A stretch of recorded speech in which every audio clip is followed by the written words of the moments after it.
परमाणु हमले पर रूसी नेता की बड़ी चेतावनी सामने आई है। पुतिन की परमाणु चेतावनी बेहद गंभीर है।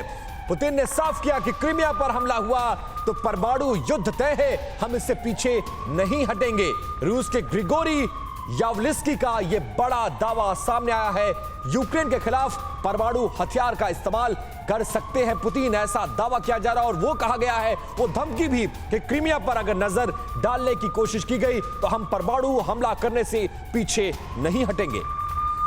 परमाणु युद्ध का खतरा जिस तरीके से बढ़ता जा रहा है, परमाणु हमले को लेकर पुतिन क्या वाकई अब गंभीर हो चुके हैं? चर्चा करने से पहले इंफॉर्मेशन वॉल पर एक डिटेल आपके सामने, जहां परमाणु हमले को लेकर पुतिन की इस गंभीरता को लेकर फिलहाल स्पेक्यूलेशंस लगाए जा रहे हैं और बड़े दावे हो रहे हैं कि क्रीमिया की वजह से अब परमाणु युद्ध भी हो सकता है।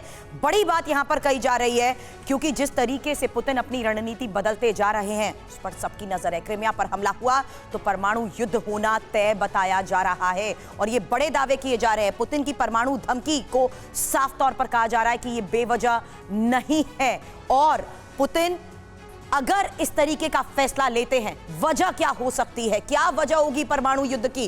क्रीमिया पर हमले के बाद पुतिन के रुख पर सबकी नजर है। बेलारूस पर हमला, पोलैंड पर हमला और नेटो की दखल अंदाजी।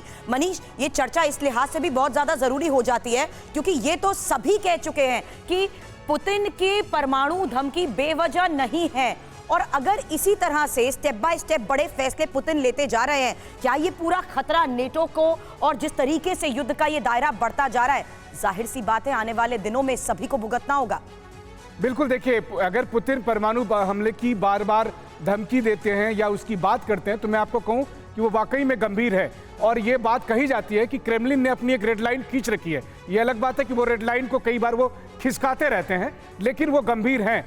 लेकिन मैं ये भी कहता हूं कि एक साल तक अगर अभी तक रूस की तरफ से परमाणु हमले नहीं हुए हैं तो इसकी बहुत बड़ी वजह प्रेसिडेंट पुतिन का बहुत संयम के साथ काम लेना है। वो जानते हैं कि परमाणु हमले का मतलब क्या है। वो जेलेंस्की की तरह बहुत नए टाइप के नेता नहीं है। बट पांडे सर, आप अग्री करते हैं पुतिन क्या वाकई संयम के साथ आगे बढ़ रहे हैं? जो नहीं है उनके लिए ये परमाणु अस्त्रों का प्रयोग करना। और ये ध्यान रहे कि 1945 यानी कि विश्व युद्ध के समाप्ति के बाद से आज तक कहीं भी परमाणु शस्त्रों का प्रयोग नहीं हुआ है क्योंकि सबको पता है कि इससे डैमेज जो है वो बहुत हाई लेवल की होती है। इसमें जान माल और जो पूरा डेमोग्राफिकल प्लस जो वेजिटेशन सबको नुकसान होता है। महत्वपूर्ण ये है कि लेकिन फिर भी हम बात क्यों करते हैं, क्योंकि ये अब एक मिलिट्री का सैन्य आयुध नहीं रहा। ठीक है सर, आगे इसी मुद्दे पर चर्चा करेंगे और आप अपनी बात पूरी करिएगा कि आखिरकार इस युद्ध में क्या चल रहा है और क्या वाकई में इस वक्त पुतिन बेहद संयम से काम ले रहे हैं जिसका फायदा यूक्रेन को फिलहाल मिलता हुआ नजर आ